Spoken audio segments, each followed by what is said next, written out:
Here is The Hateful Eight. Yes. Um, do, do, do, do, do, do. Ennio Morricone won Best Original Score for this one at the Oscars. Well deserved. Dun, dun, dun, dun, dun, dun, dun, dun, dun. I feel this is a very underrated Tarantino flick, as it is my second favorite of his, and my second favorite Western of all time. I'll let you guess what my number one picks are, because I'm not going to spoil that. But yes, The Hateful Eight. Oh, I love this movie. I love how it's just mean, and it's just so violent. Well, Tarantino films are violent, but woo, was this a nasty one. I'm a big fan of things just taking a long time, and it's just character development, and it's over 3 hours, and there's the mystery, and his directing was spectacular in this one. He really went all out on those 70mm cameras he did. And my brother and I did watch the Roadshow version that no one can see anymore in theaters twice. That's right, twice. I watched this movie twice in the theaters for the Roadshow when it came out on Christmas.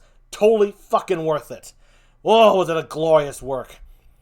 I mean, just in general, let's see now. Let me run through what I like about this one so much. Well, the violence, the cruelty. I like it how this confuses certain people who think a movie should have like a deeper meaning to it, other than it's just nasty. It's just in the title, The Hateful Eight. A bunch of bad motherfuckers fucking each other up. Oh, I loved it. Absolutely adore this one. And to support its box office, because I know it was a little lacking in that department, I went to go watch it for a third time, but it wasn't the Roadshow, as the Roadshow was done by that time. And scenes that I really like. Well, the opening was brilliantly directed when the camera was zoomed in on the statue of Jesus in the snow and slowly pulling out when you didn't know what it was. I thought that was brilliant. And then coming into frame was the caravan thing. What the fuck is that? The 6-horse carriage. Yeah, the carriage.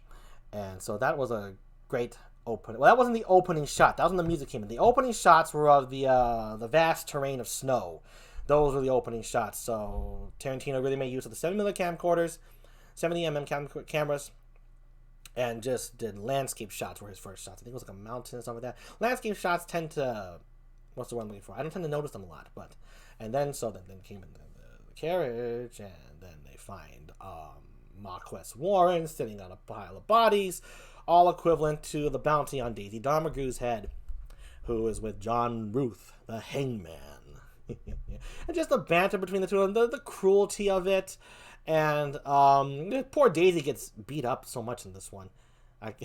She gets her revenge though in its own right. But so for those of you who are not into spoilers, I wouldn't spoil this for you, but don't stick around. But and then I love how it's broken up, and my brother and I did say this that while Tarantino loves using soundtracks for other movies, already established soundtracks, we believe original music, orchestrated music, is the best in terms of his work, because this one was our favorite soundtrack of his.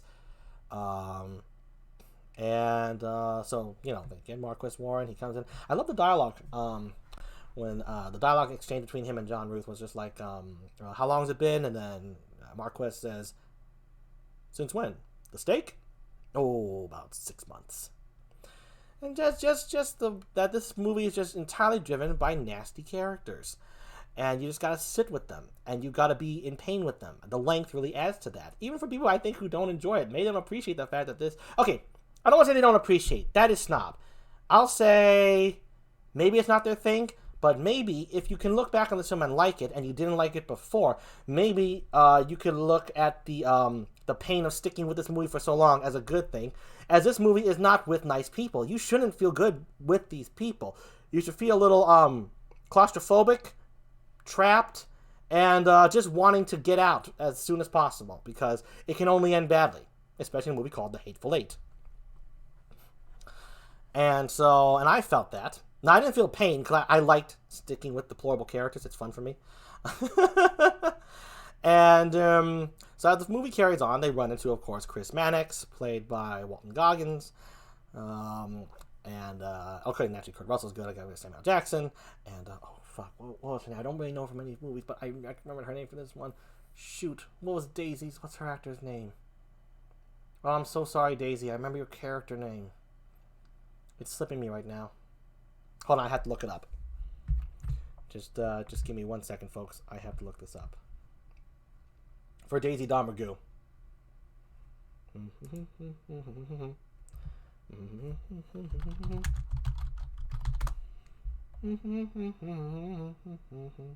Jennifer Jason Leigh. That's right, Jennifer Jason Leigh. She did a spectacular job.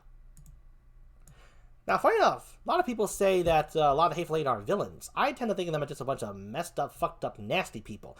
I don't really see them as villains, because for me, a villain has to, what's what I'm looking for? Well, that's my talk about villains. Bottom line, I don't think they're villains. I think they're just criminals. And not all criminals are villains. They're just doing their thing, and they're just a bad bunch of folk. Right? There's like no nefarious scheme here, right? They're just doing their outlaw shit. So, and I love the cabin ride. The talk, the uncomfortability these characters are feeling, right? So Mark West, Samuel L. Jackson's character, has to be with John Ruth and Daisy, John Ruth being Kurt Russell, and so there's some familiarity between the characters there, and that is well established. Again, just through talking, because the dialogue flows naturally in this, in my opinion, as much as natural dialogue can flow in a Tarantino flick.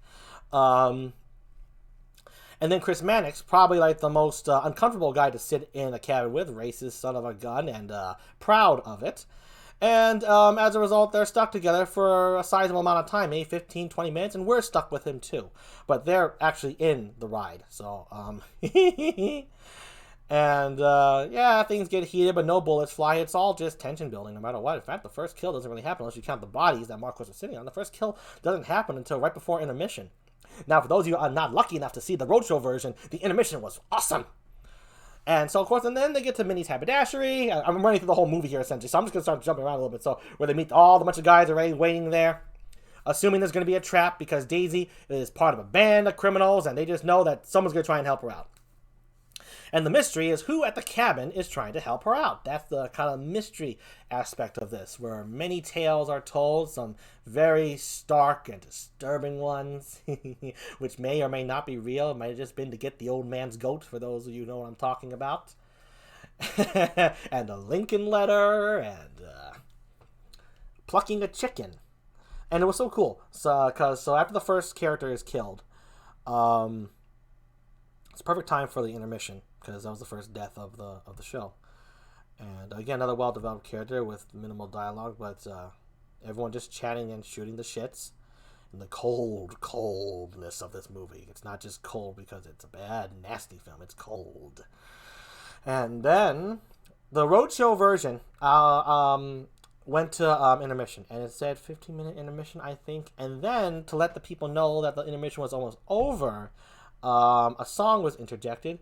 The song was, I think it's like Too Long Time. Ready for the Times to Get Better. Sung by Crystal, I forget her name too. Hold on. Let me check that one out now as well. I think it was just Crystal, isn't it? And so that song played. It was silent, the intermission, right? The intermission was just the word intermission.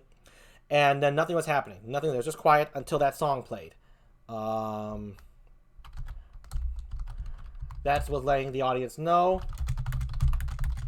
Well, the movie's going to come back. Crystal Gale, I think, was it? Crystal Gale, G-A-Y-L. I don't know how to pronounce Gale. Crystal Gale. First time I heard of her was, again, from that song. I learned a lot of my music and songs from movies. So, so when that played, that was so cool. The timing was brilliant. You know, I'm waiting for the times to get better. Good, good, song choice for this movie. Ooh, I think I'm out of hydration here. I'm going to refill pretty soon. Then it came back, and we get more into the tension. Poison is abound. People die. It gets bloody. And actually, one of the soundtracks, interestingly enough, using this during the poison scene, the dying poison scene, was actually a track from an unused track from The Thing, another Kurt Russell movie that Ennio Morricone, the Hateful Eight's composer, he composed The Thing's track as well. It was an unused track, and it was used for this film. It was good. Bum bum bum. Bum bum bum bum bum bum bum bum bum bum bum bum bum bum bum bum bum bum. Kind of adds to the kind of horror theme that this movie kind of has as well. And so more and more nastiness happen, the killing, the poisoning, and whatnot. Revelations are made, shots, shooting off people's faces. And then, in my opinion, we get Tarantino's known for telling stories out of order. So one of the things is it goes back into the past. And I thought for the first time, actually, in a while, when going back in the past with the movies, the style he does it, he you're present in the present, then you see the past, what happens, then you go back to the present, or sometimes you go to the future first, and you go to the back. It's just telling the story out of order kind of storytelling with his stuff.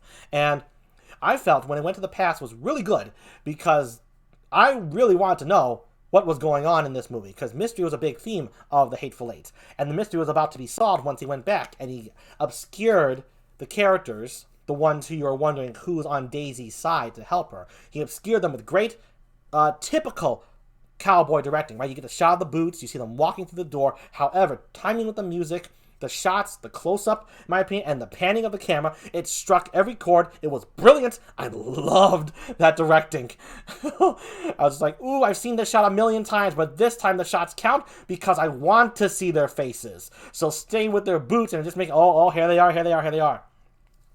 And then, more surprise along the way, you find out exactly who was waiting for, was waiting to free Domergue from her prison, from saving herself from hanging. And that's the past, and that was a brutal one, too. Nasty. Oof. And then we cut back to the present, where things wrap up, and it's a dark end, where, spoiler, spoiler, spoiler, those who don't want the spoilers, go now, go now, go now, go now, but you can kind of probably assume that's how the movie ends. Spoiler, spoiler, spoiler. Everyone dies. It's just a bad movie with a bad ending. But hey, it's badness abound, so only a bad ending fits a bad movie. And this is not a bad movie by any means. It's a lovely movie. Like I said, my second favorite Western of all time, and my second favorite Tarantino film of all time. The Hateful Eight.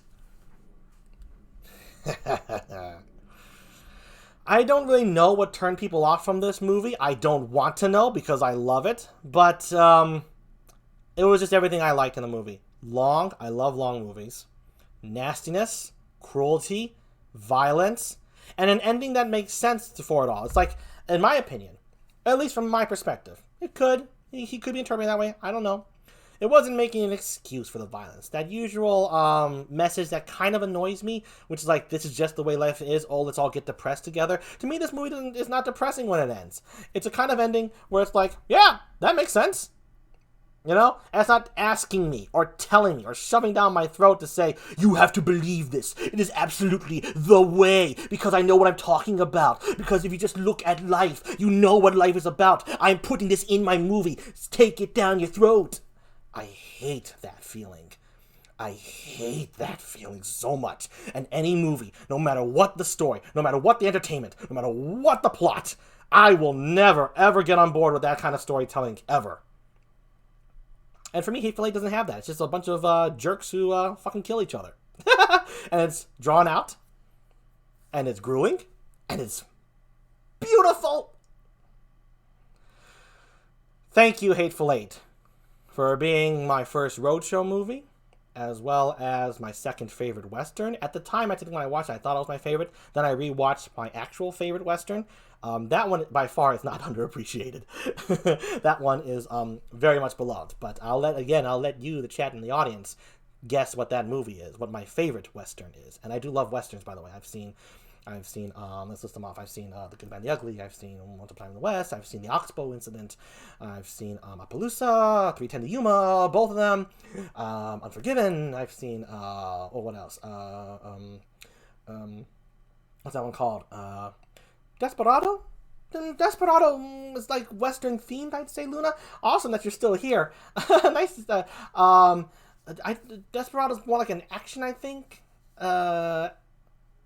Action standoff movie? I'm gonna go with that. Oh, wait a minute, of course. I get it. I'm so sorry. I'm such a dope. I get what you're doing there. Yes, I have seen Desperado, and I do like Desperado. But I wouldn't call it a Western. But I know what you're doing, and I'm sorry. I'm sorry. So, Hateful Eight. My kind of movie. My kind of movie. Thank you so much, Hateful Eight, for giving myself and my brother a very good time, and a very good movie at that. And thank you for all the blood. Okay. One more stage to go. The singing corner. And then I'll be wrapping up. I'm going to have to take a drink and do a little bit of vocal warm-up, so that'll take about 3 or 4 minutes. Oh, Luna, I've never seen Hateful Eight, but I'll put it on my list to watch. Oh, yeah. Yeah, it's going to be pretty much everything I said it is. But, you know, I really don't know your taste, Luna, but I hope you enjoy it. And if not, you know, whatever. You know, I love it. I really like this movie. Ooh, do I love it.